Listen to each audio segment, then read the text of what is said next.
Bonsoir, chers auditeurs, chers téléspectateurs. Ce soir, nous allons parler d'un sujet lourd qui nous concerne tous, le placement abusif d'enfants. Alors, pour ce faire, j'accueille ma première invitée et c'est Aurélie Darlet. Bonjour. Bonjour Aurélie.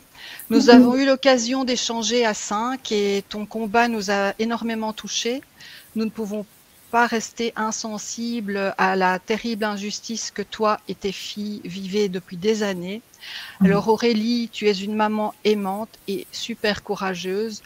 Tu te bats pour récupérer tes filles, Sarah et Emma, qui ont été injustement et abusivement retirées à ton autorité parentale.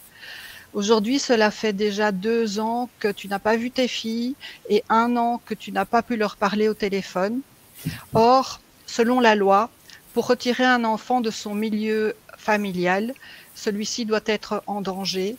Sarah et Emma n'étaient absolument pas en danger avec toi, leur maman. À l'école, elles avaient d'ailleurs des notes supérieures à la moyenne. Tu t'es même soumise à plusieurs expertises psychologiques et psychiatriques afin de prouver que tu es une bonne maman et que tu es saine d'esprit.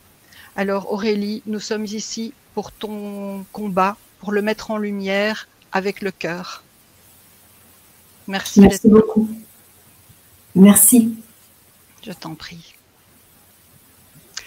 Ensuite, j'ai l'honneur de vous présenter Gérard Luçon. Gérard, tu as été éducateur et puis directeur au ministère de la Justice, où tu es resté 23 ans dans l'éducation surveillée, puis la protection judiciaire de la jeunesse. Ton CV est très long, alors nous n'allons pas tout énumérer, mais tu as été directeur de Handicap International et tu es l'auteur de Aventures, contes et histoires africaines aux éditions Harmattan. Tu as vécu en France, mais aussi au Sénégal, en Roumanie et en Chine. Tu t'intéresses aux gens, à leur histoire, à leur identité, à leur culture. Merci d'être avec nous ce soir et de nous donner ton point de vue. Merci de m'avoir invité. Avec plaisir. Alors. Ensuite, nous invitons Sylvie Castro. Sylvie. Qui n'est pas encore là, ma chère Catherine. Ah, Sylvie n'est pas encore là. D'accord. Elle ne va pas tarder. Okay. Donc, tu peux peut-être présenter un peu l'affaire d'Aurélie et expliquer un peu de quoi il s'agit. Alors, Aurélie est une maman qui se bat pour récupérer ses enfants qui lui ont été enlevés abusivement, comme je l'ai dit.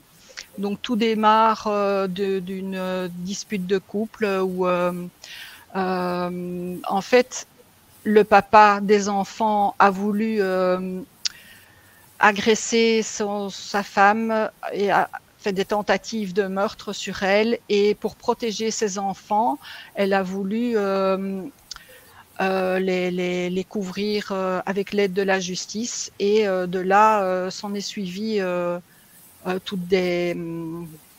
comment dire, un abominable enchaînement d'affaires qui l'ont de plus en plus éloigné de ses enfants. Voilà.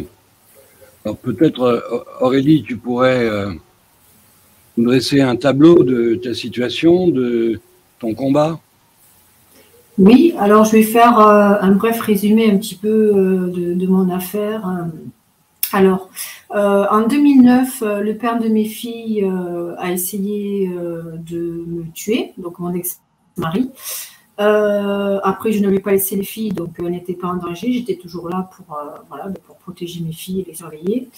En 2010, le père de mes filles reconnaît par écrit avoir eu à plusieurs reprises des gestes de violence à mon égard. Il a promis qu'il ne recommencerait plus. Lettre que j'ai produite en justice, entre autres au tribunal de Nîmes, au tribunal correctionnel d'Alès. Or, en 2016, mon ex-mari essaye à nouveau de me tuer, alors qu'il n'habitait plus avec nous. Et là, une nouvelle fois, je porte plainte, dûment motivée en droit et en fait. Et cette plainte est classée abusivement sans suite par le parquet de Nîmes.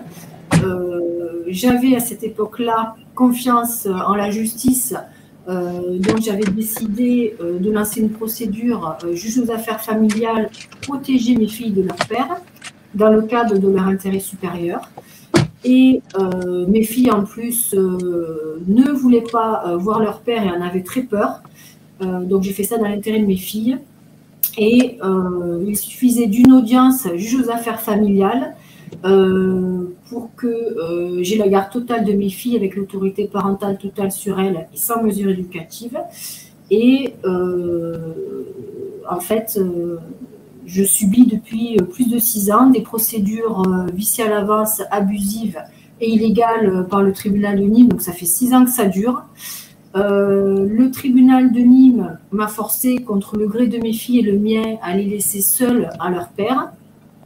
Et un organisme aussi, un point rencontre sur Nîmes que je peux nommer. Après, je peux le nommer, ce point rencontre ou pas?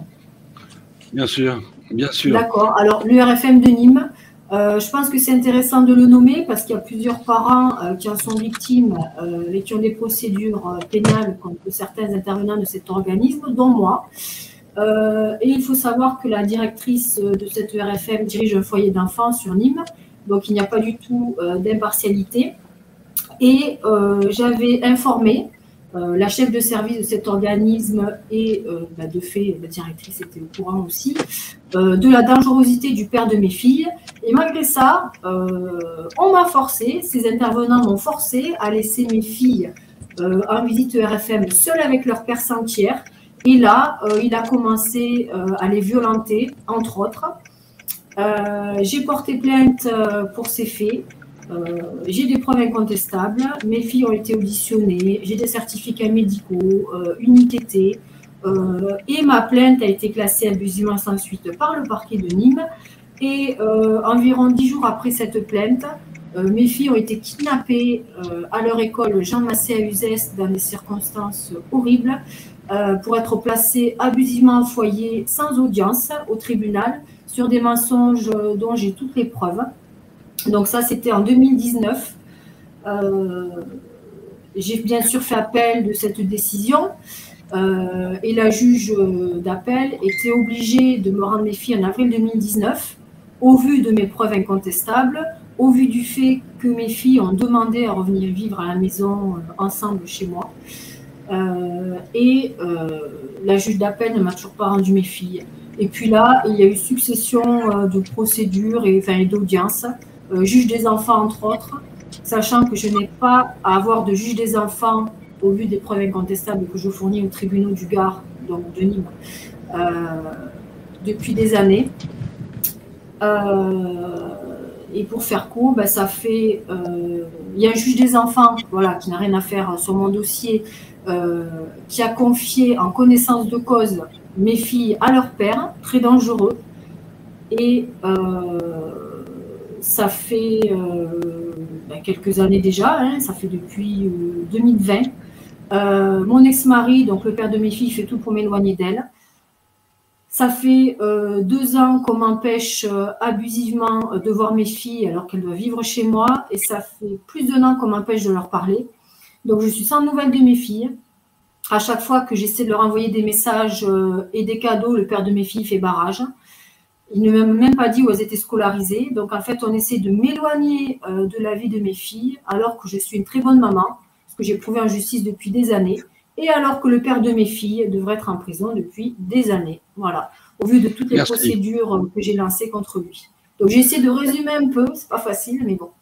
Bon, voilà. Merci Aurélie. Pour dresser un peu le cadre de cette situation, on va demander à Sylvie Castro, qui nous a fait l'amitié de participer et de nous rejoindre sur le plateau, de demander expliqué ce que nous avons dit au début, avant l'émission, hors antenne.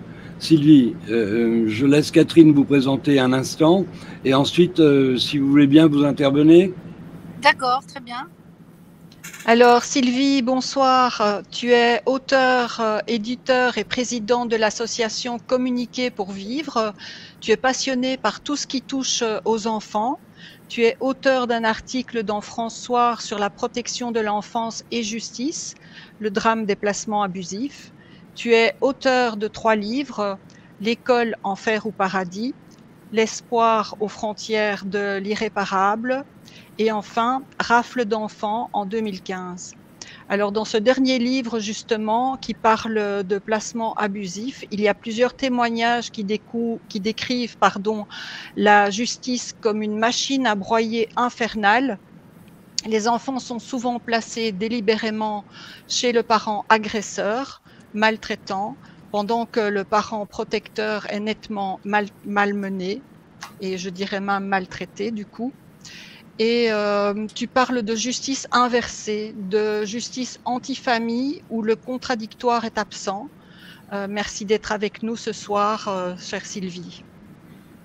Voilà, alors Sylvie est en voiture, c'est ce qui explique que nous manquons un peu d'éclairage, mais c'est quand même très gentil d'être là. Sylvie, on vous écoute et on vous écoute avec attention parce que ce que vous nous avez expliqué avant de démarrer l'émission nous a interpellés tous, et j'aimerais que nos internautes écoutent ce que vous avez à dire sur le fonctionnement ou le dysfonctionnement de la justice et des services sociaux. Oui, bien, merci de m'avoir invité. Heureusement que j'ai un chauffeur, parce que sans ça serait difficile. Donc, pour rappeler un petit peu, parce que souvent on me pose la question, mais comment tu t'es mis là-dedans, quoi? Qu'est-ce qui s'est passé? Est-ce que tu as subi quelque chose? Ça aurait pu m'arriver. Je ne vous l'ai pas dit, mais à un moment donné, je secondais mon mari qui était artisan, qui faisait des figurines d'art, et j'étais souvent en déplacement avec lui. Et un jour, j'avais laissé mes enfants, j'avais confié mes enfants à une jeune femme qui n'était pas majeure. Et on m'a dit, si les services sociaux s'en rendent compte, on pourrait te les prendre.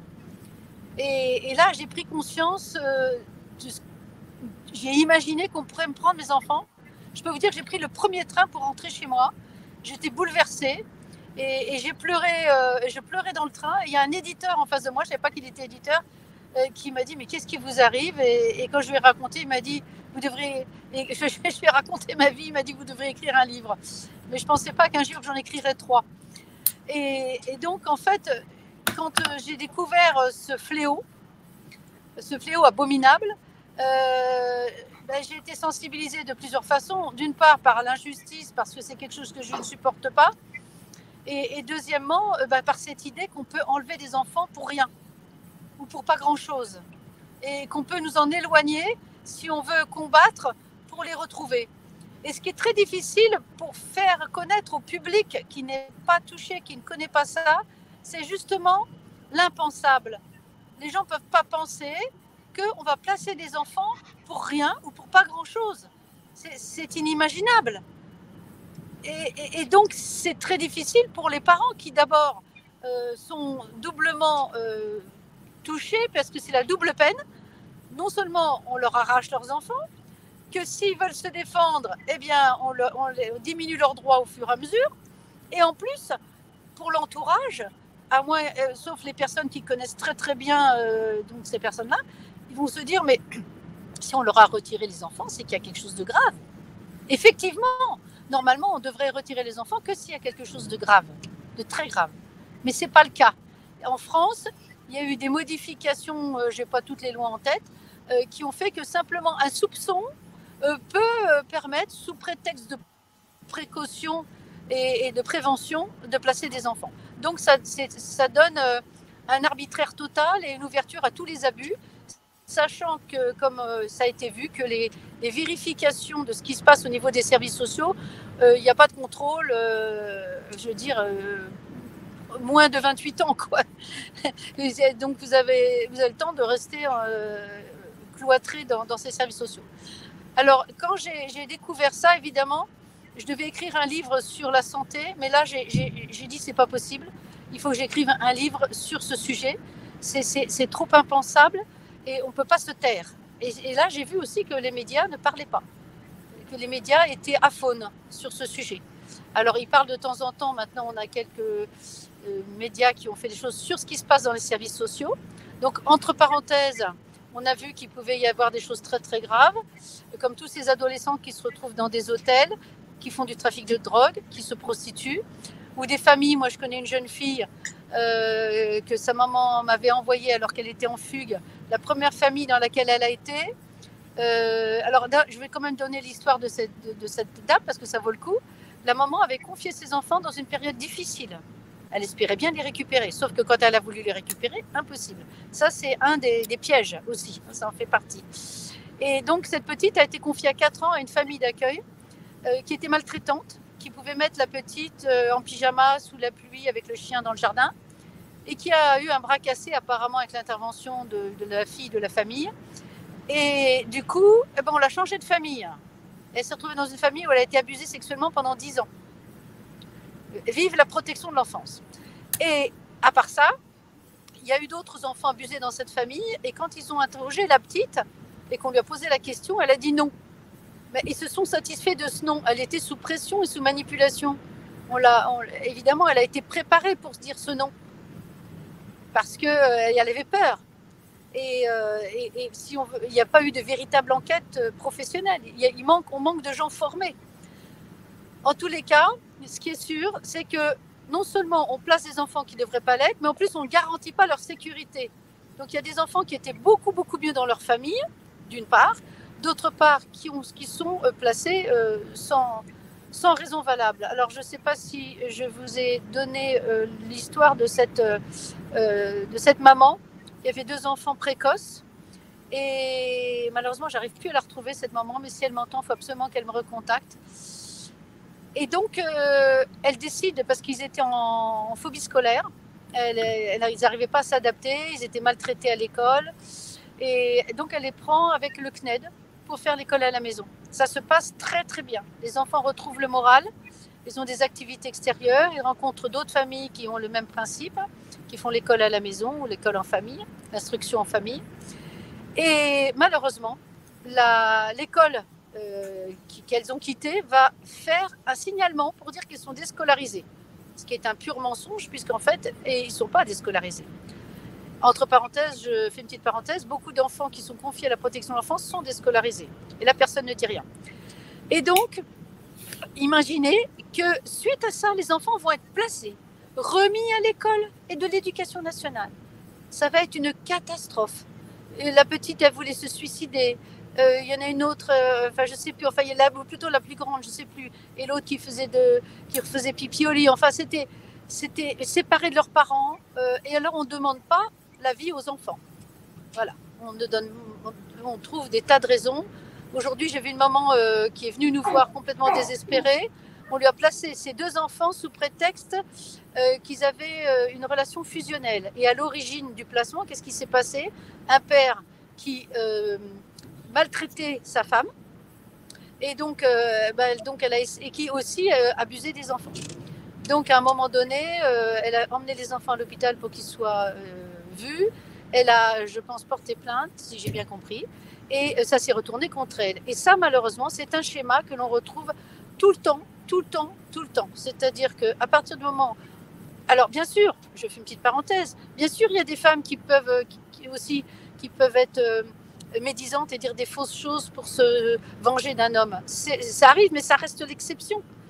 Par contre, des femmes pour lesquelles on a toutes les preuves, les enfants vraiment ont donné suffisamment de détails pour dire qu'ils sont abusés sexuellement, et qu'on remet les enfants au père, ou alors qu'on place tout simplement les enfants dans des familles et qu'ils ne voient plus leurs parents, et qu'ils ne voient plus surtout la mère protectrice, c'est un schéma que l'on retrouve de façon répétitive et qui est absolument inacceptable, impensable, et moi je taxe de criminel. Parce que c'est quelque chose qui est d'abord que nos lois, nos lois n'acceptent pas normalement. Ça veut dire qu'en fait la loi n'est pas appliquée parce qu'il n'y a pas de contradictoire, et on a je ne sais pas si vous avez vu, il y a un livre qui est sorti, et je n'ai pas le nom du livre là, mais je pourrais vous le redonner. Ça fait déjà un moment. C'est un monsieur qui a montré l'économie de la protection de l'enfance et de pas mal d'institutions. Et ce qui fait qu'en fait, l'économique prend le dessus sur le vrai rôle d'une institution. Et c'est le cas dans la protection de l'enfance. Et moi, j'ai vu tellement d'histoires qu'on a l'impression que c'est comme une pieuvre qui se met avec les allocations familiales. Il y a des gens, je vais dire attention, je ne mets pas tout le monde dans le même panier, mais il y a comme un réseau mafieux qui s'installe où on arrive jusqu'à inventer des dettes à des parents pour les démunir complètement. Ils ne peuvent même plus se payer d'avocats. On leur dit qu'ils ont été trop payés au niveau des allocations. On va leur faire des retraits. Ils ne vont plus rien toucher. Enfin, on arrive à des situations rocambolesques, inimaginables, dignes de feuilletons vraiment dans la 5e dimension, quoi.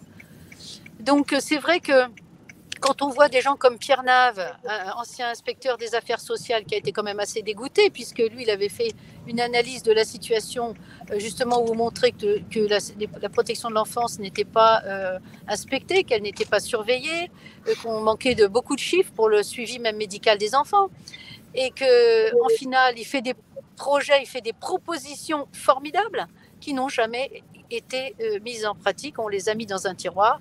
Et c'est ça la difficulté aujourd'hui, c'est que des gens qui veulent faire quelque chose, eh bien, parfois on les laisse faire en se disant ils vont se lasser. Et puis, si quelque chose risque d'arriver, on fait en sorte que ça n'arrive pas. Et donc, c'est très, très difficile pour faire évoluer cette institution. On a vraiment l'impression d'une volonté, et comme je disais, Olivier Marlex, qui a été ancien président des services sociaux, qui est aussi donc directeur, aujourd'hui président du groupe des Républicains à l'Assemblée nationale, qui a répondu présent, puisqu'on se connaît, qui nous soutient au dernier colloque que nous avons organisé, reconnaît pas seulement le côté économique, mais aussi une volonté, que ça soit comme ça, au travers d'une idéologie anti-famille. Donc ça va très très loin. C'est pas par hasard qu'on a demandé à ce qu'un enfant à partir de l'âge de 3 ans aille à l'école. Alors le prétexte c'est oui, comme ça s'il est maltraité on pourra le voir, mais on s'aperçoit que les enfants maltraités sont laissés de côté, pour beaucoup, je dirais pas tous, parce qu'il y a un moment donné, certaines personnes qui font bien leur travail mettent ça tellement en avant qu'ils sont obligés de récupérer ces enfants. Par contre, d'autres qui sont vraiment en maltraitance, ils sont suivis. Je ne sais pas si vous avez le livre du psychiatre Maurice Berger, ces enfants qu'on sacrifie au nom de la protection de l'enfance. Eh bien, en fait, donc des enfants qui sont vraiment maltraités, on les met sur des listes d'attente. Ils sont suivis par les services sociaux. Des fois, ils sont dans la rue et on les place jamais. Pourquoi ? Parce que d'abord, d'une part, personne n'en voudra parce qu'il y en a qui n'ont pas d'éducation, qui peuvent vous cracher au visage, qui peuvent vous insulter, qui peuvent faire ce qu'ils ont envie quand ils veulent. Et puis, il y en a d'autres qui ont été tellement maltraités que, eh bien, ils ont aussi d'autres problèmes, d'autres ordres. Par exemple, ils vont faire des nurésies ou pouvoir, plein de choses qui vont pas être faciles pour les gens qui pourraient les accueillir. Donc, les foyers et les familles d'accueil tiennent pas à récupérer des enfants trop atteints. Du coup, il faut trouver des enfants plutôt bien élevés pour les confier à toutes ces structures. Il ne faut pas oublier qu'il y a déjà quelques années, on était à 7 milliards de dépenses et qu'à mon avis, aujourd'hui, avec toute l'évolution qu'il y a eu et l'augmentation de placement, on doit tourner plus entre 10 et 11, pour ne pas dire 12 milliards. En tout cas, c'est sûr que ça va très loin. Xavier Nicolas, le maire de Senonches, qui a été donc président des services sociaux, dit que l'Eure-et-Loire est le premier comment on va dire, je ne trouve plus le terme que je vous ai dit tout à l'heure, le premier, aidez-moi. Donc, en fait, c'est la protection de l'enfance qui donne le plus d'emplois. Donc, ça cache aussi une partie du chômage, une grosse partie du chômage. Le premier employeur en Eure-et-Loire, et je pense dans beaucoup de départements, le premier employeur, c'est l'ASE. Moi, je crois que j'ai dit beaucoup de choses, j'ai peut-être oublié des choses, mais en tout cas, c'est difficile de dire exactement la même chose que tout à l'heure. Je voulais illustrer quand même avec certains éléments ce qu'on trouve fréquemment. Il y a un langage aussi, un langage qui fait penser à un langage de secte dans les éléments, les adjectifs, on va dire, qui sont appliqués aux parents. Ils sont fragiles, ils sont fusionnels, Mais en fait, ce sont des jugements qui tiennent sur rien. Et c'est accepté comme si c'était professionnel. D'ailleurs, on appelle ça, ces personnes, les services sociaux des professionnels, ils sont ni psychiatres, ni psychologues. Malheureusement, voilà. Et quand il y a des juges qui donnent des visites aux parents et que ce n'est pas appliqué sous prétexte qu'ils n'ont pas le personnel, que ceci, que cela, c'est pas non plus acceptable D'accord. En tout cas, je relève deux éléments inquiétants. Le premier, c'est l'aspect... et normalement, les lois aussi qui ont... Voilà. Oui. Alors, dans votre petit exposé, je relève 2 points qui m'interpellent. D'abord, l'aspect économique. Lorsque vous dites que... Vous m'entendez, Sylvie? Est-ce que vous nous entendez? Sylvie? Bon, Sylvie oui, il y a eu une coupure, mais là, j'entends de nouveau. Vous m'entendez? Oui. Alors, je voulais juste faire un commentaire sur votre intervention. Il y a 2 aspects dans votre intervention. Il y a l'aspect économique et l'aspect idéologique. En clair, ça veut dire que les services sociaux ont besoin d'être alimentés en cas sociaux, enfants difficiles, pour pouvoir justifier leurs coûts.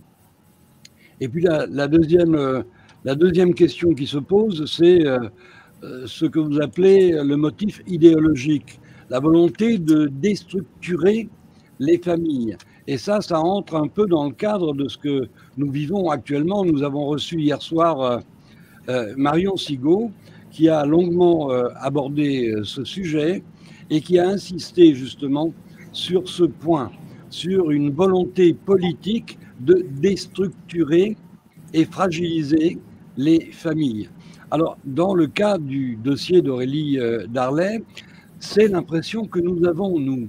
C'est-à-dire qu'elle est un peu victime de ce qu'on pourrait appeler, en exagérant un peu, une cabale des services sociaux, puisque Gérard Luçon nous expliquait hors antenne qu'en réalité, les juges jugent sur les pièces que les services sociaux leur fournissent. Et les services sociaux ne sont pas toujours aussi fiables qu'ils devraient l'être. Alors, je voudrais un commentaire de ta part, Gérard, là-dessus. Un commentaire? Un seul? Non, un seul. Vas-y. Disons que dans la première discussion qu'on a eue avant la mise en antenne, il y a un truc que j'ai oublié de dire, c'est que le placement en droit français est considéré comme une mesure extrême qu'on prend quand il n'y a pas d'autre solution. Donc quand il y a un problème dans la famille, autour de la famille, dans l'environnement, dans les proches. Quand on n'a rien du tout, à ce moment-là, il reste que le placement. Donc c'est censé ne pas être la priorité. C'est-à-dire que la priorité, c'est quand même de garder l'enfant dans sa famille, parce qu'on arrive quand même à une situation assez surréaliste où l'enfant qui est victime perd son domicile et est placé dans une institution où il va découvrir un autre type de violence. Qu'on le veuille ou non, il n'est pas forcément attaqué, mais il découvre d'autres systèmes relationnels, il découvre un autre rapport de force.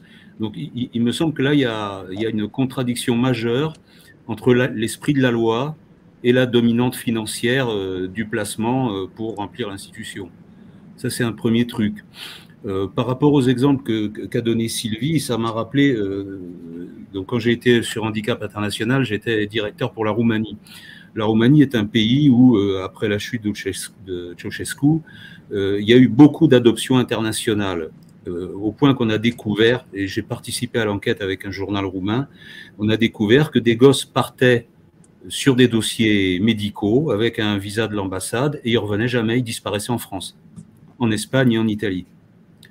Donc le gosse est aussi une marchandise, pas seulement pour alimenter un centre, ça peut être aussi un gosse qui disparaît pour alimenter des banques de données. Très clairement. Ensuite, quand Sylvie a parlé du CNED, je précise, le CNED, c'est le Conservatoire national d'enseignement à distance, c'est quand même une branche officielle de l'enseignement en France. Donc c'est quand même surréaliste qu'une institution scolaire considère que des enfants suivis par le CNED sont déscolarisés. On est dans l'irrationnel total. L'autre point, c'est par rapport à l'âge des enfants. Moi, je suis monté au créneau très durement quand est passée la loi Schiappa, Marlène Schiappa. Donc, je crois que c'est l'été 2018, où on a modifié complètement les contenus de l'enseignement. On a supprimé totalement la notion de discernement. Et on a intégré un truc très simple, c'est-à-dire qu'à partir du moment où l'enfant a des cours d'éducation sexuelle à l'école, il est censé être averti. Donc il est censé être connu par l'enfant et compris par l'enfant que c'est pas bien d'avoir des relations sexuelles avec un adulte, mais si il a été informé et qu'il laisse faire, il peut être considéré comme volontaire. Donc la destruction de la famille, elle est là aussi. Elle est là et c'est très grave. C'est très grave parce que, je pense que tout le monde sait que la famille traditionnelle, elle en a pris un grand coup avec la révolution industrielle. Et petit à petit, les gens sont partis, les familles se sont volatilisées dans des villes différentes. Donc cette déstructuration de la famille traditionnelle existe. On la remplace en supprimant ce qu'on pouvait appeler avant l'autorité parentale, c'est-à-dire les parents sont les propriétaires légitimes de leurs enfants. J'aime pas le mot propriétaire, mais j'en trouve pas d'autre. Et ça devient l'État qui est propriétaire des enfants. Là, c'est grave parce que quand on voit, on va pas rentrer dans les dossiers délinquants des gouvernants, mais il y a quand même des problèmes en France. Donc le contrôle social devient le parent des enfants.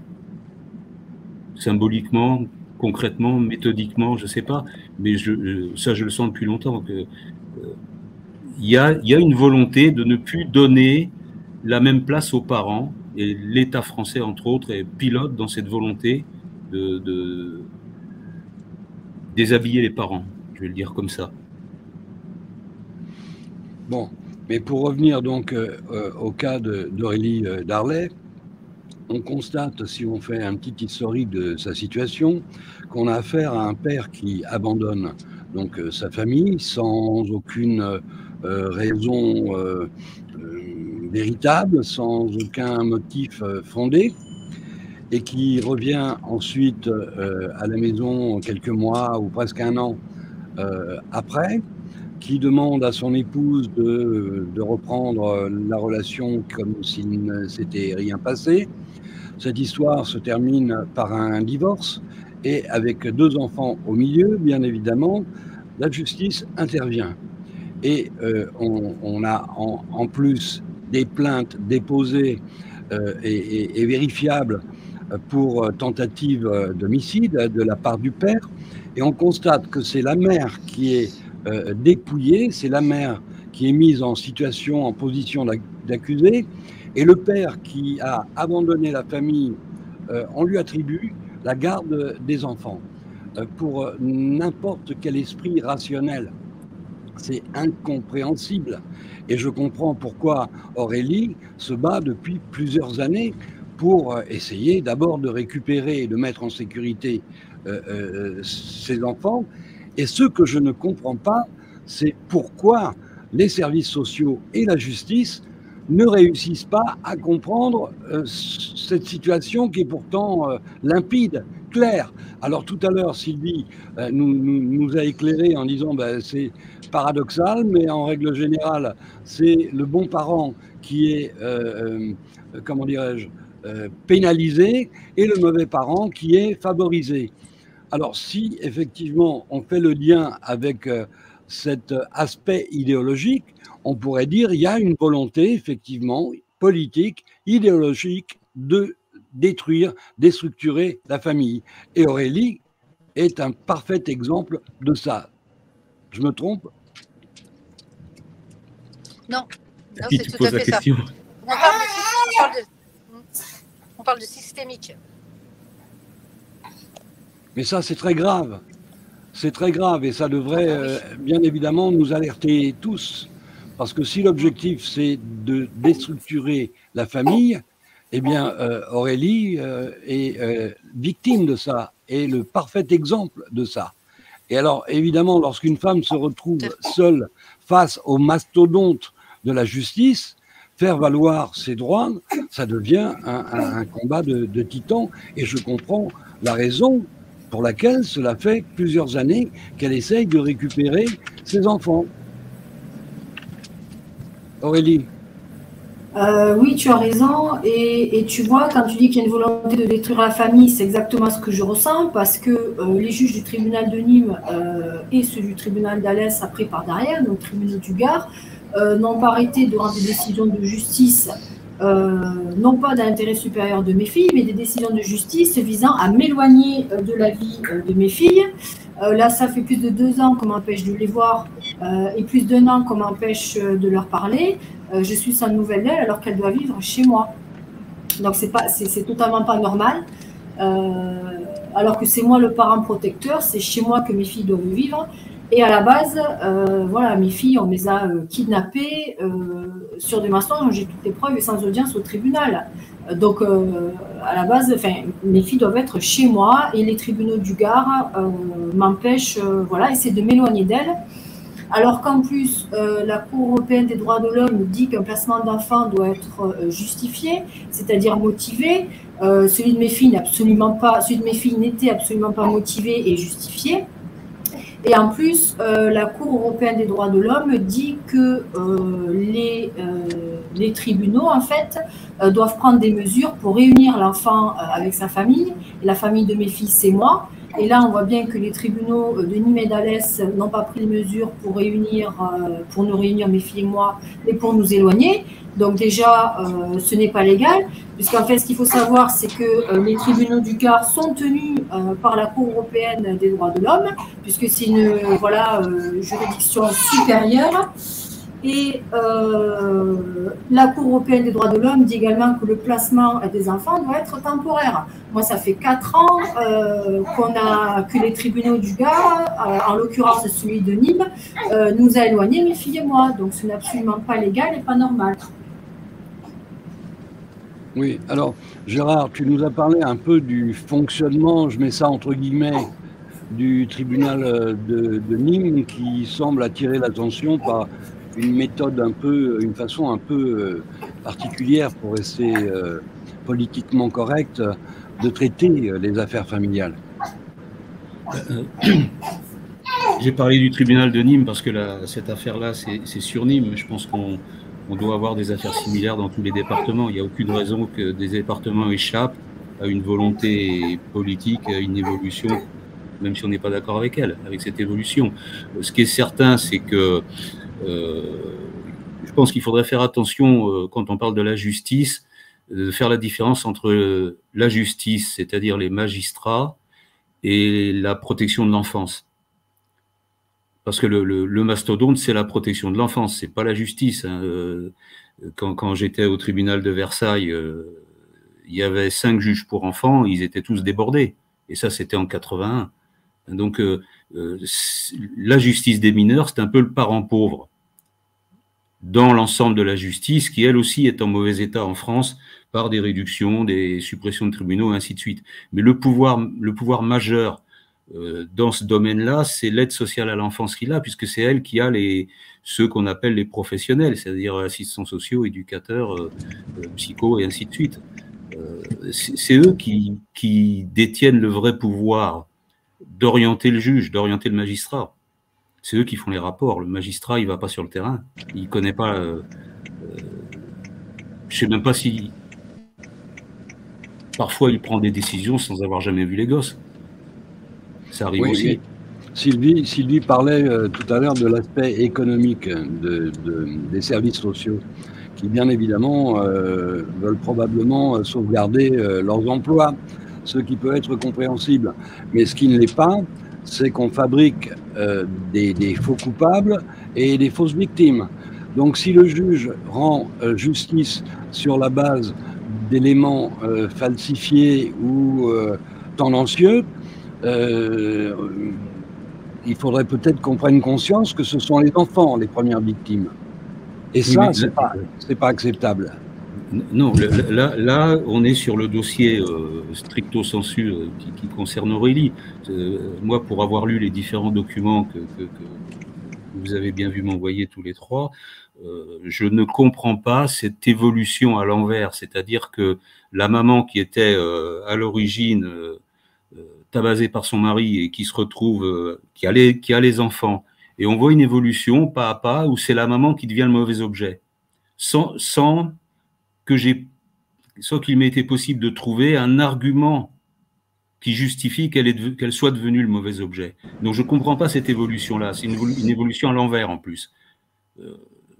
Donc les gosses sont chez la mère, puis ils sont placés, puis ils vont chez le père. Mais je n'ai pas trouvé un argument cohérent dans le rapport du juge, parce que de fait j'ai le rapport du juge, j'ai pas le rapport de l'aide sociale à l'enfance entre les mains. Le juge, lui, les a, les rapports.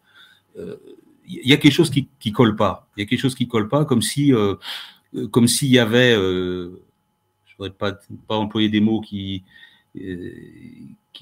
mériteraient pas d'être employés, mais comme s'il y avait un intérêt supérieur à ce que les enfants passent chez le père.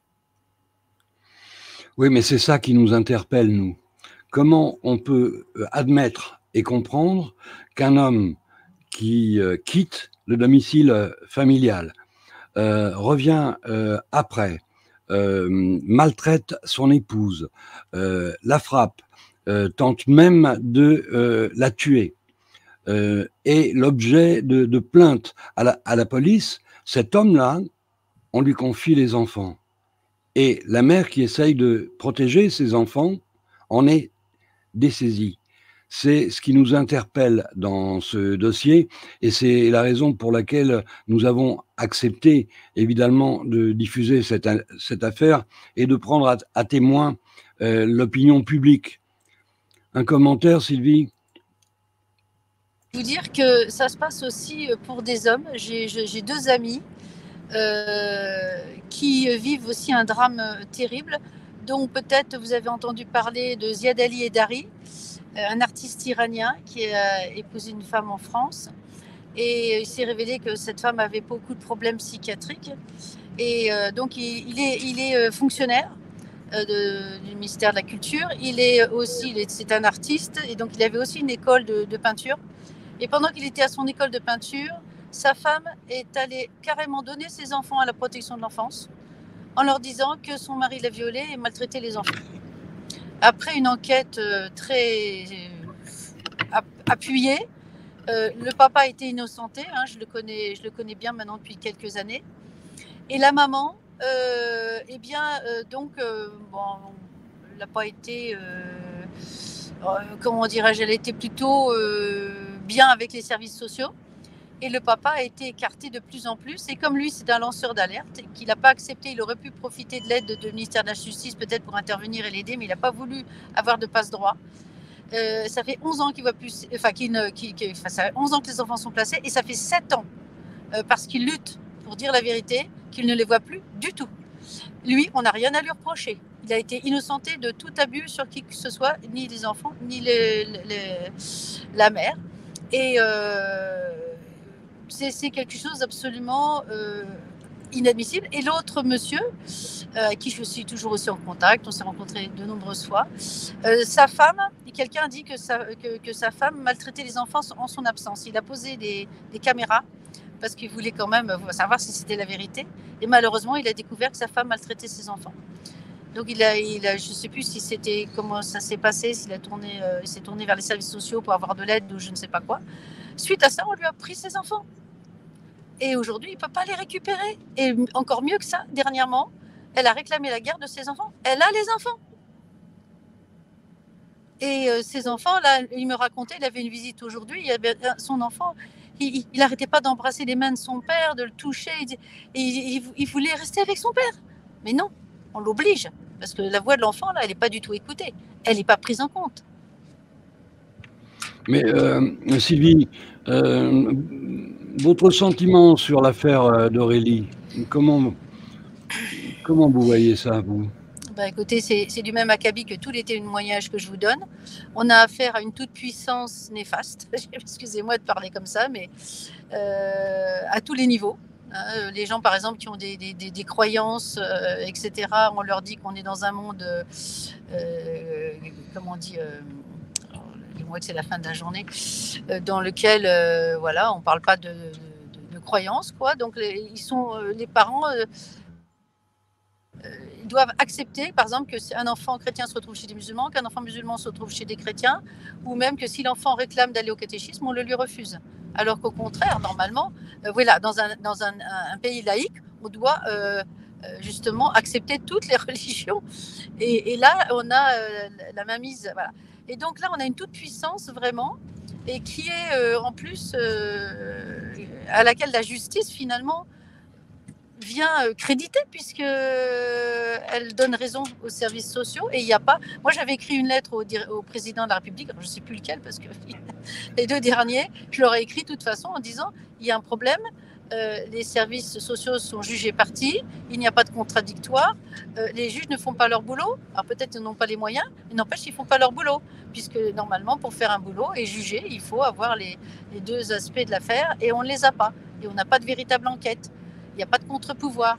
Donc on nage en plein délire, enfin je veux dire, c'est du grand n'importe quoi, et comme, je ne sais pas si vous avez vu, il y a un livre, comment ça s'appelle ? Oh là là, je l'ai pris avec moi. Le juge Huyette, Michel Huyette, qui a écrit le guide juridique de la protection de l'enfant ou de l'enfance. Et il parle justement de l'arbitraire. Il est juge pour enfants. Il parle de cet arbitraire. Et il dit que c'est le domaine où la justice est le plus maltraitée. C'est dans ce domaine-là, de la protection de l'enfance. Mais tout à l'heure, vous avez eu un mot très fort en parlant du fonctionnement des services sociaux de l'enfance et de la justice. Et vous avez utilisé le mot diabolique en disant, voilà, on a affaire à des gens qui sont mus par une idéologie, et vous avez rajouté le mot diabolique. Alors, nous, sur TV ADP, on est considéré comme un peu complotiste. Alors, vous alimentez en fait ce débat, puisque nous, on accuse effectivement ce pouvoir d'organiser ou de désorganiser la société en s'attaquant à la famille.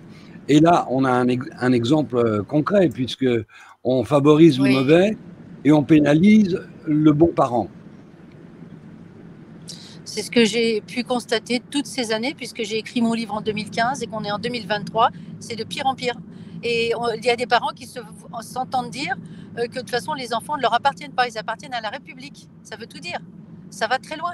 Et quand je vois là, moi j'ai vu cette famille aujourd'hui, ces enfants qui réclamaient d'aller au catéchisme et à qui on le refuse. Je veux dire, alors les enfants, non seulement on ne les écoute pas quand ils sont abusés, et on n'écoute pas leur volonté. Donc en fait, on les prive de leurs droits les plus absolus. Ça va très loin. Ça va extrêmement loin. Bon, mais Aurélie, tu peux peut-être nous expliquer, si tu ouvres ton micro, qui, selon toi, te porte davantage préjudice et auprès de qui il faudrait qu'on fasse pression pour que justice te soit rendue et qu'on te rende tes enfants? J'ai pas entendu le début de ta question. Toi qui vis cette situation, tu es mieux placé que nous tous pour nous dire qui, selon toi, porte préjudice à ta situation, à la situation de tes enfants, et sur qui il faudrait faire pression, demander un réexamen de ta situation pour que les enfants retrouvent leur foyer naturel et leur mère.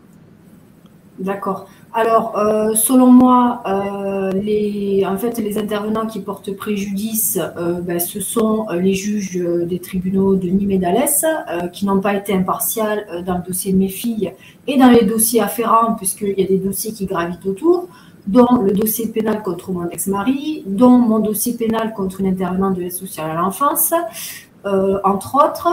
Et voilà, moi j'aimerais que le dossier de mes filles soit réexaminé par un juge impartial dans l'intérêt supérieur de mes filles.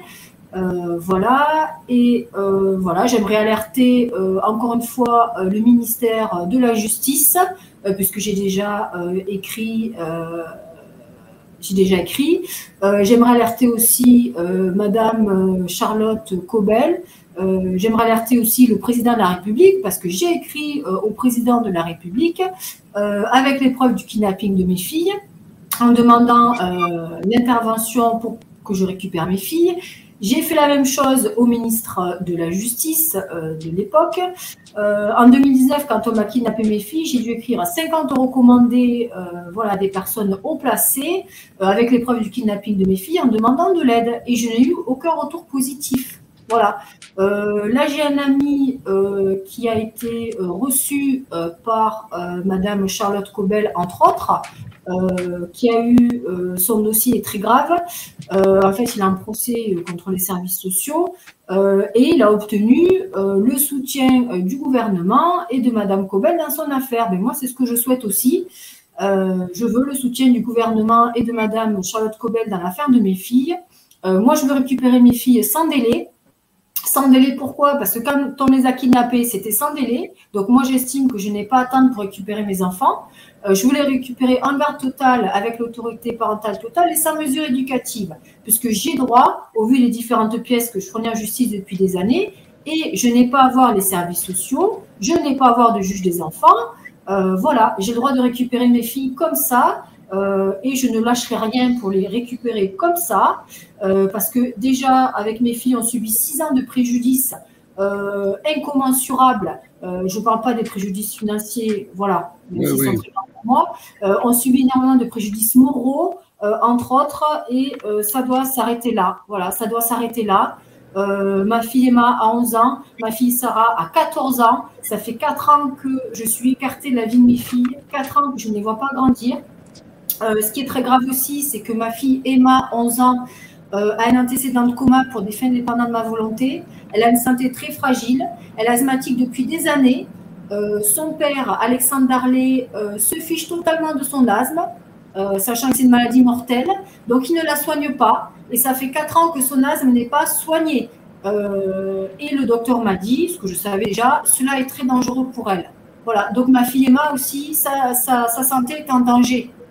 Voilà. Et la justice le sait, et la justice a cautionné, en fait, a cautionné ce qui se passe sur le dossier de mes filles. La justice, elle est un grand mot. Dans le dossier de mes filles, ce n'est pas la justice. Donc, des juges des tribunaux de Nîmes et d'Alès ont cautionné les choses très graves qui se passent sur le dossier de mes filles, et c'est plus possible. Donc, moi, c'est pour ça que je voulais médiatiser encore une fois l'affaire de mes filles.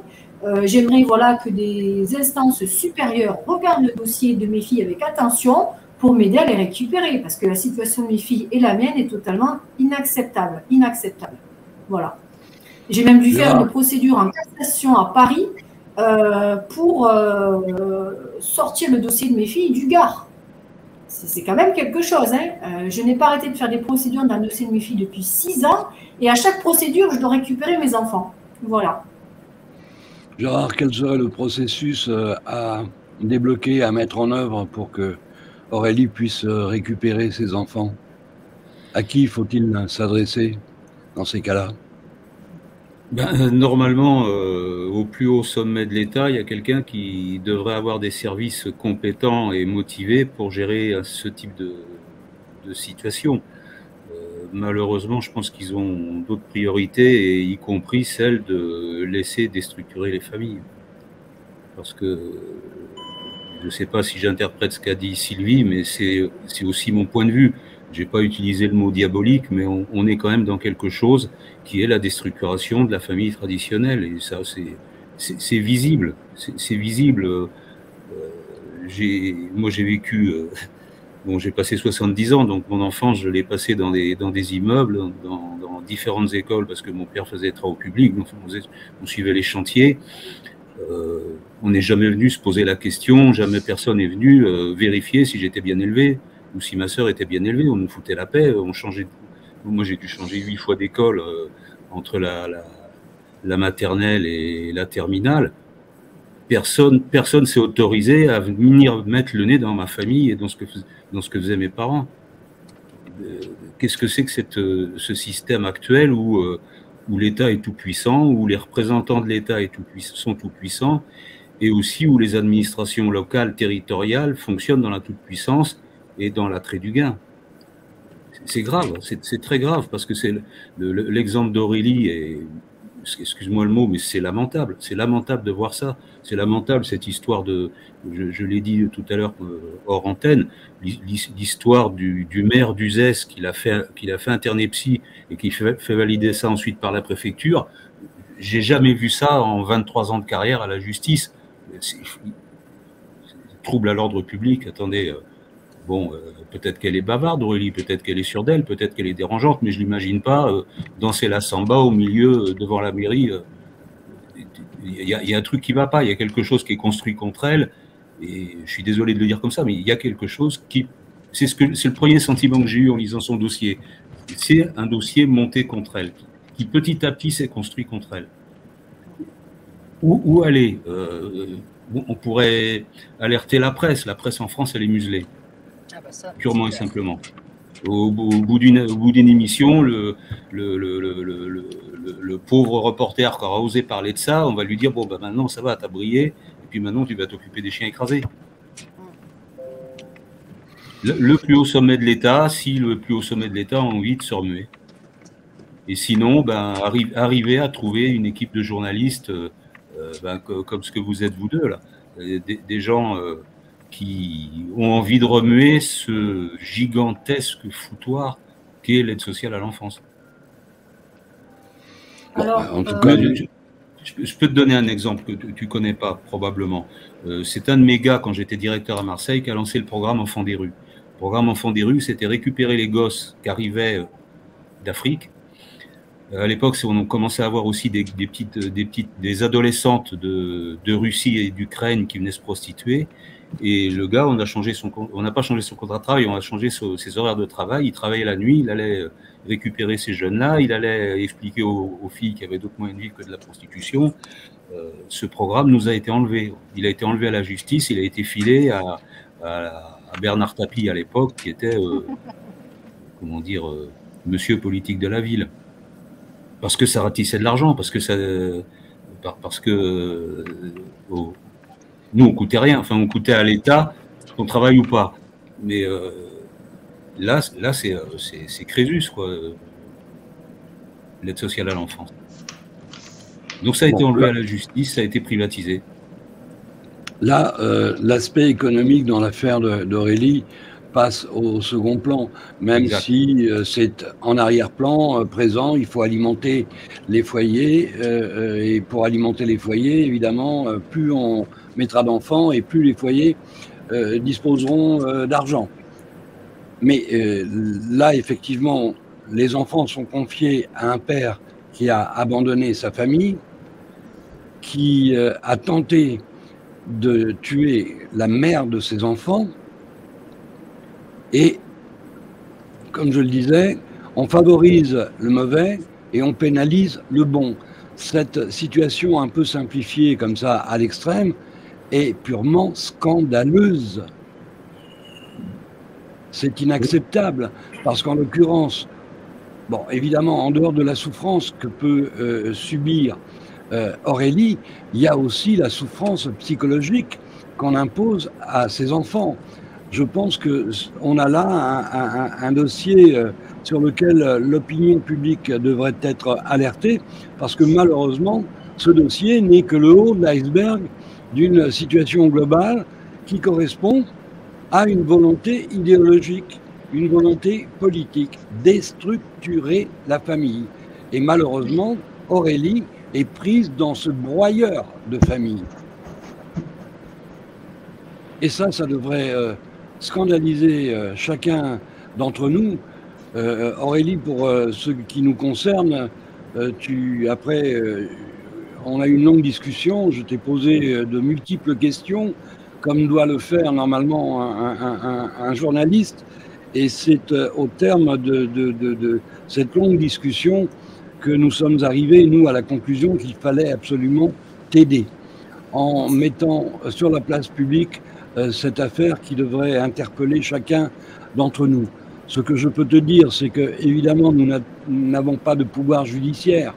On n'a autorité sur rien. Nous, la seule chose qu'on puisse faire, c'est effectivement solliciter l'attention de chacun d'entre nous pour qu'on s'intéresse à ton cas, pour qu'on continue à en parler si on constate que les choses restent en l'état, et puis d'alerter peut-être des personnalités, des gens qui voudront bien s'impliquer dans ce combat, parce que ton combat est le combat de toutes les mamans qui sont victimes, comme toi, de la maltraitance, des mensonges, des faux rapports des services sociaux, qui ont peut-être d'autres ambitions et d'autres objectifs que de faire leur métier véritable, c'est-à-dire de faire attention au bien-être des enfants. Là, on se rend bien compte que ces enfants vont être déstructurés psychologiquement, parce que quand on impose une telle souffrance à des enfants, il est illusoire d'imaginer qu'il n'y aura pas de séquelles dans leur futur immédiat et à moyen terme. Et ça, c'est purement scandaleux. Moi, malheureusement, je n'ai pas le pouvoir de changer les choses. Ma chère Aurélie, j'ai simplement le pouvoir d'alerter un certain nombre d'amis, un certain nombre de personnalités et leur demander de s'engager auprès de toi pour te soutenir. Et puis, on va le faire, évidemment. Et je sais d'ores et déjà qui répondra positivement à notre demande. On ne va pas te laisser toute seule, on va continuer à faire du bruit jusqu'à ce que justice te soit rendue et qu'on te rende tes enfants, parce que je pense que les enfants seront bien plus en sécurité sous ta garde, dans ton foyer naturel, si j'ose dire, que chez un papa violent bon, violence, c'est un mot gentil dans ce cadre, puisqu'il a essayé de te tuer. Oui, puis il n'est pas que violent, il est aussi méchant, il ne s'intéresse pas aux enfants, il n'a même pas payé la pension alimentaire, il ne s'intéresse pas à la santé des enfants ni à l'éducation. Ce qu'il y a aussi, c'est que j'ai pu constater que depuis que mes filles sont chez lui, leurs résultats scolaires ont chuté aussi. Donc en fait, il ne s'en occupe pas clairement. Et pour revenir à ce qui a été dit tout à l'heure, quand vous disiez qu'il y avait voilà, des éléments à charge contre moi, et quand Gérard parlait de mon internement psychiatrique illégal et abusif, je vais revenir un petit peu vite fait dessus. La juge aux affaires familiales, une des juges aux affaires familiales du tribunal d'Alès, qui n'avait pas à être saisie sur le dossier de mes filles, s'est servie abusivement et illégalement de mon internement psychiatrique illégal et abusif du 31 mai 2022 au 10 juin 2022 pour me retirer illégalement, abusivement, la garde de mes filles, l'autorité parentale sur elles. Alors que cette juge avait toutes les preuves que je suis saine d'esprit, que mon internement psychiatrique était illégal et abusif. Voilà, on essaie encore de me broyer, comme on disait tout à l'heure, de me détruire et de détruire mes enfants, et ce n'est pas acceptable. Concernant ce dossier d'internement psychiatrique illégal et abusif, j'ai constitué, j'ai tout repris, parce que j'ai eu la chance de valider des examens de droit dans le cadre de mes études d'expertise comptable. Donc j'ai repris ce dossier, j'ai travaillé un moment dessus, et j'ai pu monter un dossier de plus de 170 pages montrant qu'il est totalement abusif et illégal, non motivé en droit et en fait, et donc la justice ne peut pas me l'opposer, et encore moins la juge aux affaires familiales qui n'avait pas le droit de me retirer la garde de mes filles, l'autorité parentale totale sur elles. Voilà. Oui, non, mais dans ce dossier, chacun d'entre nous, en lisant les pièces, a pu mesurer l'incohérence de ta situation. Alors, pour tout te dire, moi, j'ai un peu l'impression que ce placement abusif en psychiatrie, c'est un peu l'alibi qui permettait de justifier toutes les autres mesures illégales et abusives qui ont été prises sur tes enfants. Il fallait charger ta barque d'un élément suffisamment lourd pour dire, vous voyez, cette femme ne peut pas avoir la garde de ses enfants puisqu'elle a été internée en psychiatrie. Et le fait qu'un maire se prête à ce jeu-là, bien évidemment, on n'est pas naïf, on fait le lien avec le pouvoir politique et l'idéologie du moment, si j'ose dire. Tu es victime de ce que moi j'appellerais une cabale. Parce qu'il n'y a pas, il y a pas d'élément cohérent, il n'y a pas d'élément logique qui puisse expliquer la manière dont tu es traité et la manière dont on t'a enlevé tes enfants. Alors l'objectif est ailleurs. L'objectif, c'est de détruire ta famille, comme on essaye de détruire tant d'autres familles dans d'autres régions de France. Pour moi, c'est une volonté politique. C'est la conséquence d'une idéologie dominante. Et quand on voit la qualité de nos gouvernants, on constate que plus ils sont pourris et plus on leur donne de pouvoir. Alors effectivement, quand on donne du pouvoir à des pourris, à des gens qui sont complètement détraqués mentalement et psychologiquement, on a un pays dans la souffrance, on a des familles dans la souffrance, et tu es malheureusement une des multiples victimes de cette situation. Il n'y a que comme ça qu'on peut comprendre ce que tu vis. Alors, pour en revenir à mon internement psychiatrique illégal et abusif, j'ai toutes les preuves de la parfaite sanité de mon état de santé mentale, actées depuis des années par divers psychologues, psychiatres, dont experts auprès des tribunaux, que je suis allée voir, non pas parce que j'ai des soucis de santé mentale, mais pour montrer ma bonne foi en justice dans le cadre du dossier de mes filles. Et j'ai en plus un expert auprès des tribunaux qui a attesté par écrit de ma parfaite capacité, de mes parfaites capacités maternelles. Voilà. Et la juge aux affaires familiales avait tous ces éléments, elle les a écartés et elle a indiqué dans sa décision, j'appellerai pas ça une décision de justice parce qu'il n'y a pas de justice là-dedans, elle a indiqué dans sa décision que j'avais été internée, pas abusivement, pas illégalement, que j'avais été internée. Alors, c'est pas la même chose. Hein. Voilà, elle a arrangé l'histoire à sa sauce. Et ça, c'est plus possible. Mais, juste un détail, Aurélie. Est-ce qu'avant d'être internée, tu as été soumise à une expertise psychiatrique? Pas du tout. Non, non, non. Alors, ça s'est passé comment? C'est le jour de ma séquestration en hôpital psychiatrique.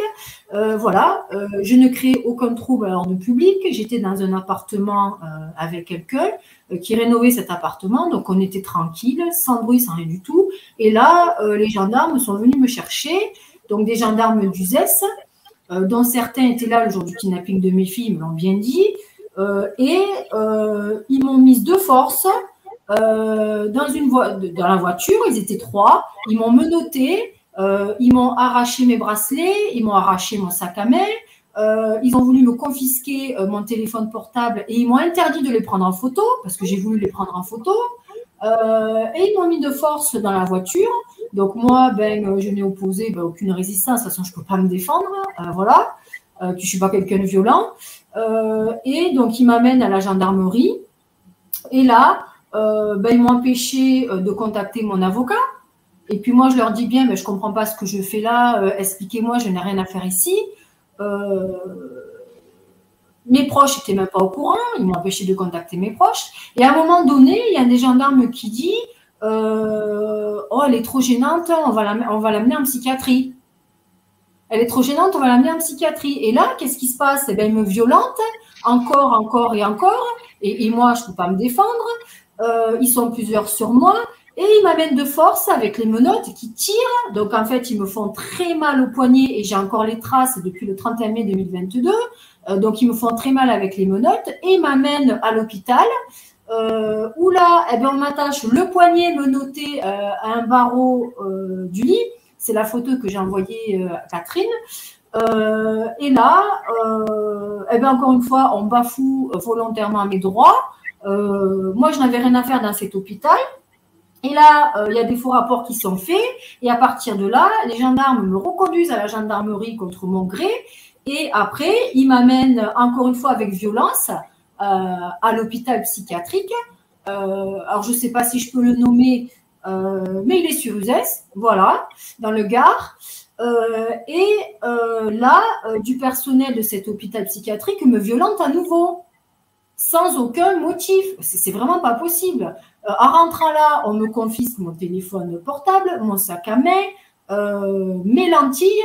Moi, j'ai un correctif visuel depuis l'âge de 2 ans, j'en ai 41, donc on me confisque même mes lunettes et mes lentilles, mes chaussures, mes proches sont même pas au courant que je suis là, on m'empêche de contacter l'avocat, c'était l'enfer. J'ai vécu l'enfer, l'enfer sur terre, c'est le cas de le dire.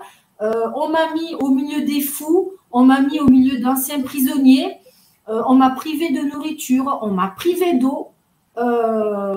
C'était horrible et on m'a empêché de contacter l'avocat. Voilà. Donc, j'ai dû faire des pieds et des mains de façon légale pour arriver enfin à contacter un avocat la veille de l'audience, juge des libertés de la détention. Et là, le personnel soignant m'a reproché d'avoir contacté l'avocat. Voilà. Et il voulait absolument que j'aie un avocat commis d'office que j'ai refusé, parce que j'ai refusé. Et j'ai eu la chance, l'avocat, il a bien voulu prendre mon dossier, il arrive à me sortir de là. Mais même là, le personnel de l'hôpital psychiatrique m'a empêché de constituer mon dossier pour l'audience. Et dans ce dossier, moi, j'avais toutes les preuves que mon internement psychiatrique était non motivé en droit et en fait, et on m'a empêché de les produire en justice. Sachant qu'en plus, cette audience, juge JLD, juge des libertés de la détention, est censée être une audience publique.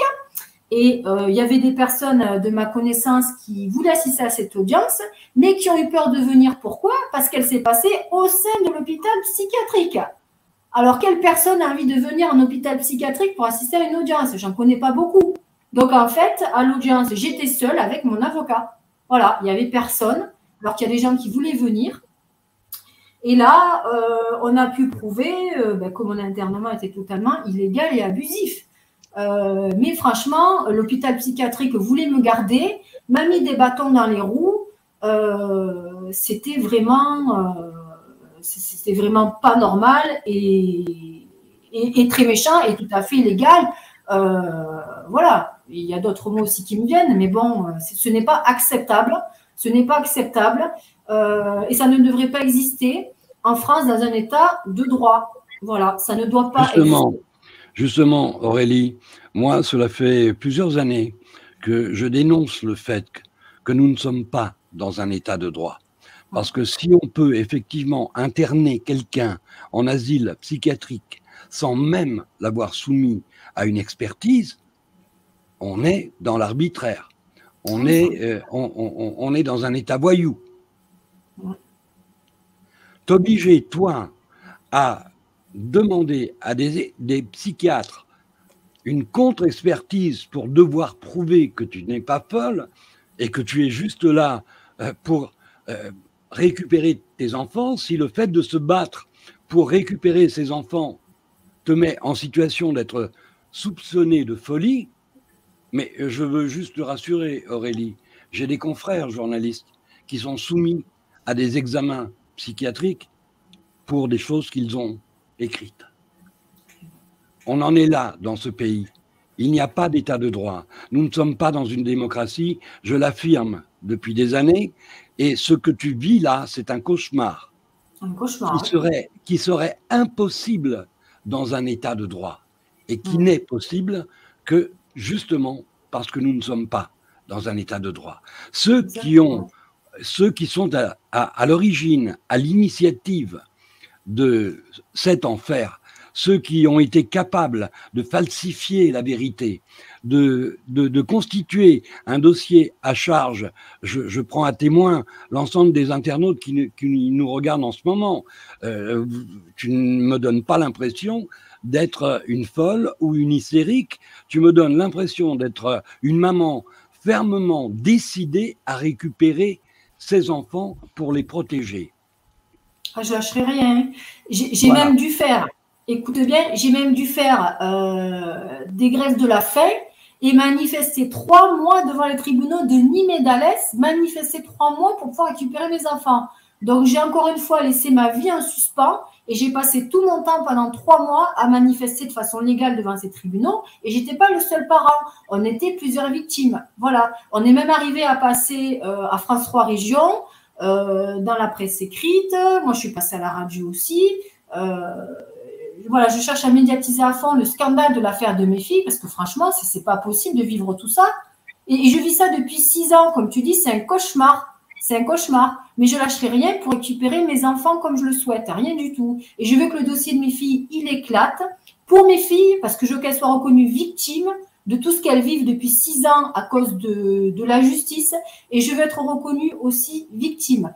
Et je veux que voilà, le dossier de mes filles aide aussi d'autres parents dans ma situation à retrouver courage et à ne rien lâcher, parce que c'est difficile dans ce genre de dossier de rien lâcher. Moi, j'ai un bon mental, heureusement, mais il y a des parents qui lâchent en cours de route. Il y en a qui se suicident, malheureusement.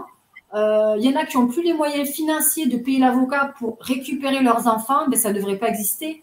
Voilà. Et moi, au bout de 6 ans, je suis encore là debout. Mais il faut que l'acharnement judiciaire sur mes filles s'arrête. Je veux les récupérer de suite. Je suis quelqu'un de très patient, mais là, j'ai plus de patience parce que c'est pas possible, quoi. C'est pas possible. Voilà. Donc, c'est pour ça que je vous remercie de m'aider à médiatiser cette affaire pour que ça avance au plus vite, sachant que j'ai des procédures judiciaires en cours que je vais médiatiser aussi. Donc, j'ai fait appel de la décision de la juge aux affaires familiales d'Alès du 18 août 2022 qui me retire illégalement, abusivement la garde de mes filles, l'autorité parentale sur elles. Donc, j'ai fait appel. J'ai fait appel de la décision correctionnelle du tribunal d'Alès qui relaxe illégalement et abusivement le père de mes filles concernant ma citation directe contre lui. Citation directe qui fait quand même 211 pages de droit et de fait que j'ai faite moi-même et qui n'a pas été écartée, c'est-à-dire qu'elle est valable. C'est-à-dire qu'en clair, à l'issue de l'audience correctionnelle au tribunal d'Alès de décembre 2021, mon ex-mari devait aller directement en prison. Voilà. Audience qui se déroulait juste avant que la juge aux affaires familiales me fasse sauter l'autorité parentale sur mes filles. Donc, en clair, mon ex-mari allant en prison, elle ne pouvait plus lui confier les enfants. Donc, ils ont magouillé la procédure correctionnelle en amont, voilà, pour que mon ex-mari puisse récupérer mes filles. C'est totalement impensable et inacceptable. Voilà. Et pour revenir sur cette audience, moi, j'avais 211 pages de droit et de fait contre mon ex-mari. Et lui, il s'est contenté de dire « je n'ai rien fait ». Voilà, contre toutes mes accusations, il s'est contenté de dire « je n'ai rien fait ». Et son avocat s'est contenté de produire des décisions juge des enfants qu'il savait faux, donc il en a fait recel et usage, recel de faux et usage de faux, donc délits pénaux, et des jugements juge des enfants, ça n'a rien à faire en audience correctionnelle. Donc en clair, mon ex-mari et son avocat n'avaient aucune défense par rapport à mon dossier pénal. Donc, en clair, mon ex-mari devait aller en prison, encore une fois, en décembre 2021, et ne pas obtenir la garde de nos filles en août 2023. Voilà. Donc, et puis j'ai une autre procédure en cassation concernant le dossier de mes filles, donc cassation à Paris. Et l'audience, voilà, donc j'ai 3 audiences qui vont venir. J'espère récupérer mes filles au plus tôt. Et je vais médiatiser toutes les procédures, voilà, pour mettre la lumière sur le dossier de mes filles. Et j'espère que des personnes haut placées pourront m'aider à les récupérer rapidement. Voilà. Et je veux qu'on les en prison, parce que ça, je ne lâcherai pas non plus. Je veux qu'il aille en prison ferme avec déchéance totale de ses droits parentaux. Je ne lâcherai pas non plus. Voilà. Et je vais y arriver. Donc, j'ai besoin de tout le soutien nécessaire, parce que c'est quand même fatigant. Et puis bon, il faut que le dossier avance vite, quoi, dans l'intérêt supérieur de mes filles. Voilà. Bien, je voudrais avoir l'avis de Sylvie. Sylvie, est-ce que vous nous entendez? Oui, je suis toujours là, vous m'entendez? Oui, merci d'être toujours parmi nous. Sylvie, vous avez entendu le témoignage d'Aurélie. Bien sûr.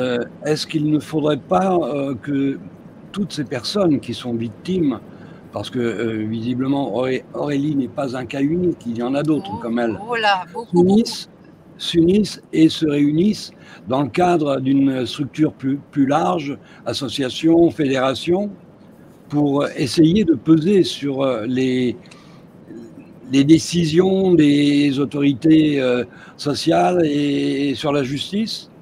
Est-ce que vous pensez que nous, médias indépendants, on est en mesure de peser assez lourd pour faire changer les choses? J'en doute. Est-ce que vous avez entendu parler de ce manifeste qui a été transmis à France Soir par l'Enfance au cœur et qui a été signé par plein d'avocats et de médecins et qui dénoncent tout ça? Et ça veut dire qu'en fait, et donc c'est quand même pas n'importe qui, des médecins et des avocats qui sont du côté des parents et qui disent ça va pas et qui donnent des détails. Donc je veux dire, les parents. Rapprochez votre micro de votre bouche, Sylvie, on vous entend faiblement. Oui, attendez, voilà. Est-ce que c'est mieux comme ça? Oui. Non? Oui? Parce que ça dépend où on passe aussi. Oui, c'est ça. Donc, je veux dire que... Alors, il y a eu aussi dans les débuts, puisque moi, mon livre, je l'ai publié en 2015. Au début, il y avait beaucoup de problèmes au niveau associatif. Enfin, ces dernières années, c'était pas évident d'avoir des associations qui s'entendent suffisamment aussi pour aider les victimes. Et les victimes elles-mêmes, par exemple, il y a eu des tentatives, par exemple, que des victimes se rassemblent avec aussi des plaintes collectives. Mais alors là, ça a l'air hyper compliqué. À chaque fois que quelqu'un essaye de se pencher là-dessus, ça tombe à l'eau. Dernièrement, il y avait une avocate qui...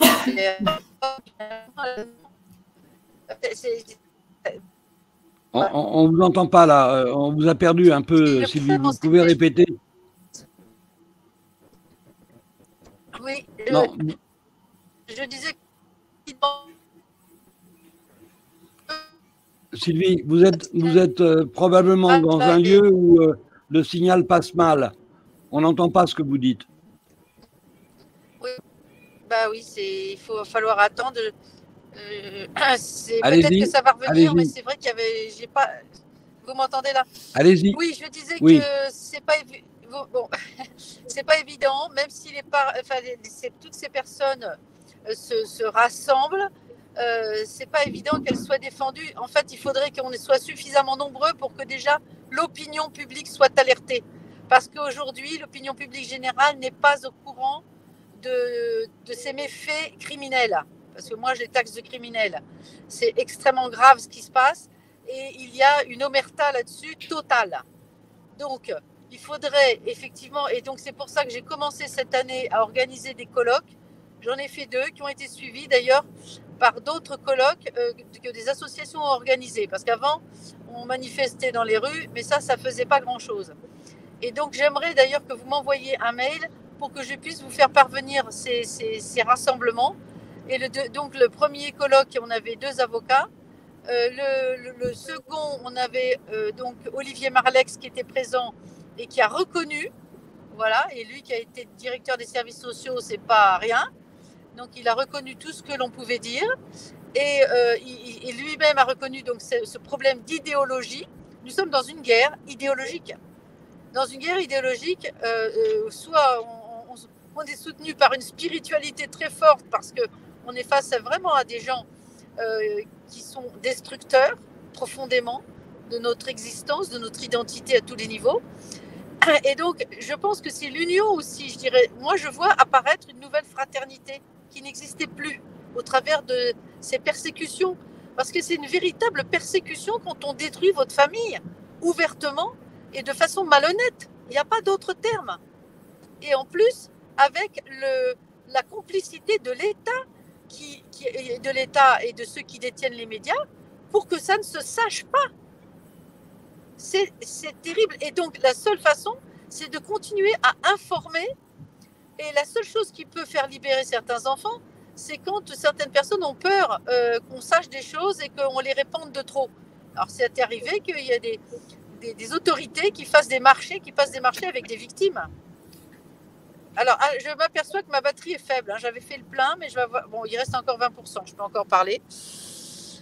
Mais c'est vrai, une véritable guerre.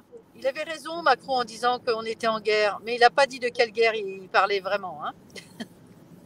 En tout cas, Sylvie, faites-nous l'amitié, s'il vous plaît, de rester en contact avec Catherine Teiss, parce que votre parole est importante et que vous êtes un bon avocat de ce genre de situation. Et je pense qu'il est d'utilité publique que les gens soient informés de ces dysfonctionnements criminels, parce que les victimes sont essentiellement les enfants. Et ça, c'est inacceptable. Alors, on va rester en contact. Catherine va prendre... Catherine va prendre vos coordonnées de manière à rester en contact avec vous et on va vous réinviter pour d'abord suivre le dossier Aurélie, puisque ce n'est pas un one-shot. On s'engage sur cette affaire. J'ai été personnellement touché que ma consoeur Catherine Theys ait pris ce dossier à cœur. Cette émission a été mise sur pied grâce au travail qu'elle a fait. Elle m'a dit textuellement, Éric, cette affaire me bouleverse, elle me touche personnellement énormément et je vais tout faire pour que Aurélie récupère ses enfants. Et en ce qui me concerne, évidemment, je la soutiens corps et âme.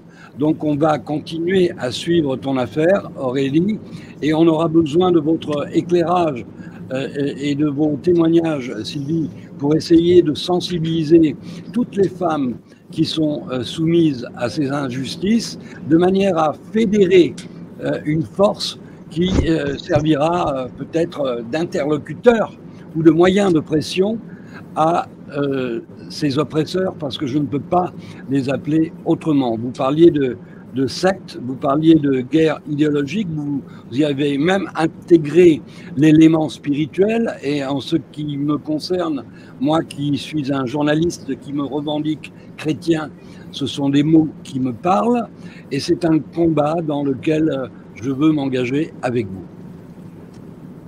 Eh bien, je suis très heureuse de faire votre connaissance. Et ça sera avec beaucoup de plaisir et même de... Comment, je sais pas...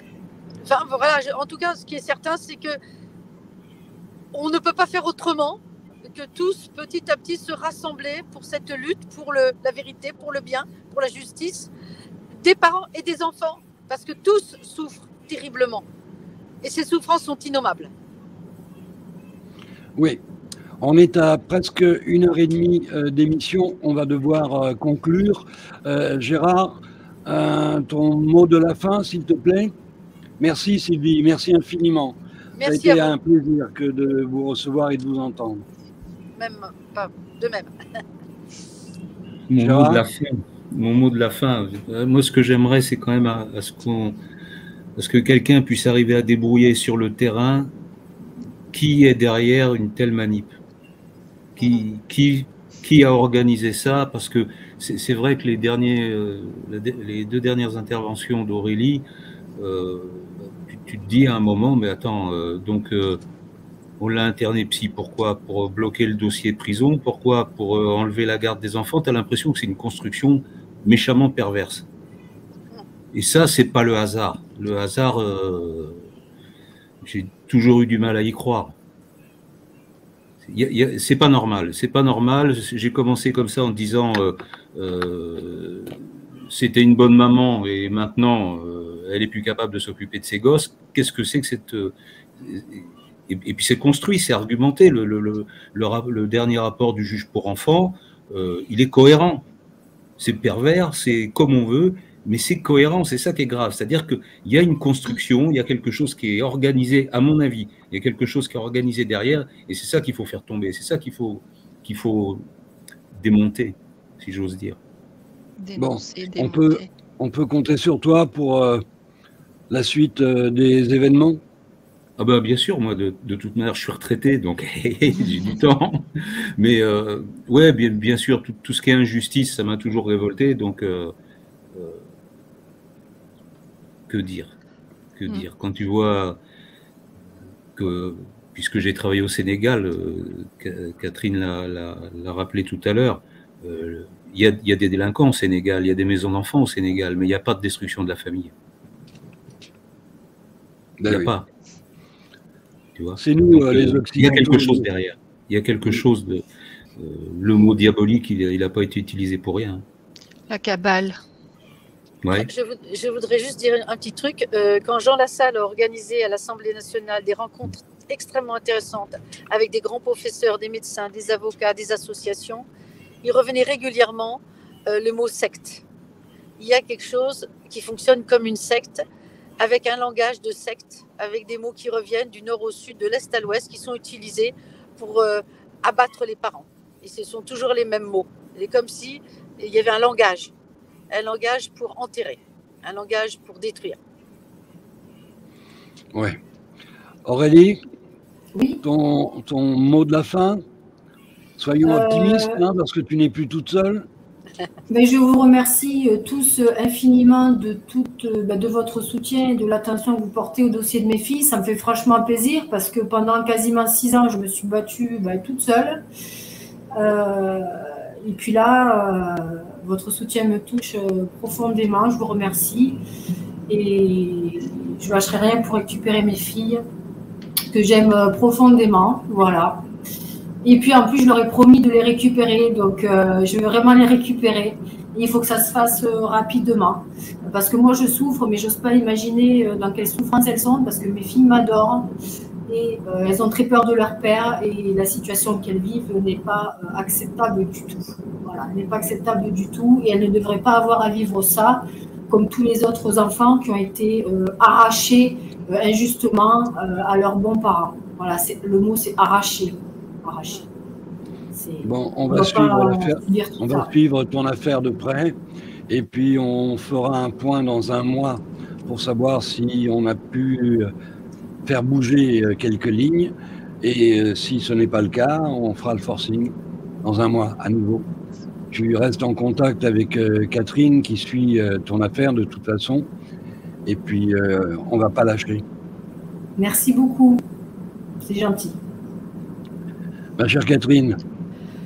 Alors là, que dire? Moi, je suis révoltée, sidérée, triste à la fois devant l'ampleur de ce que Aurélie et d'autres parents vivent, mais au-delà, c'est vraiment pour les enfants que vont toutes mes pensées.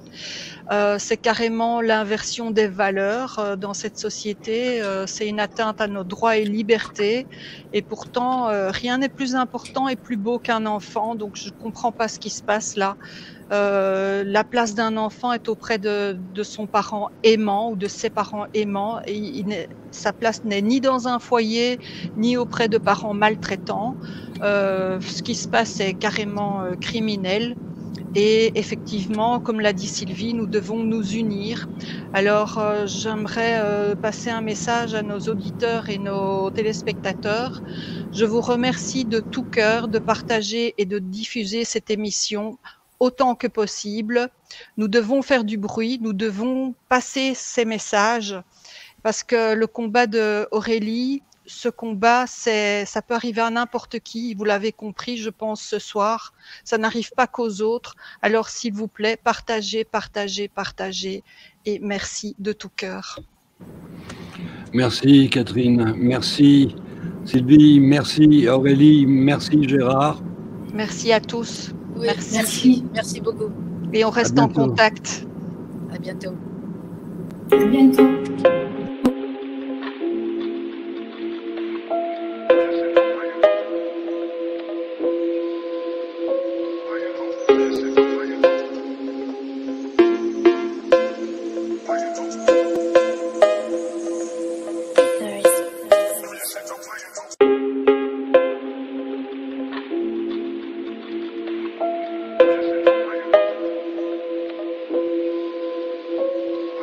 Listen.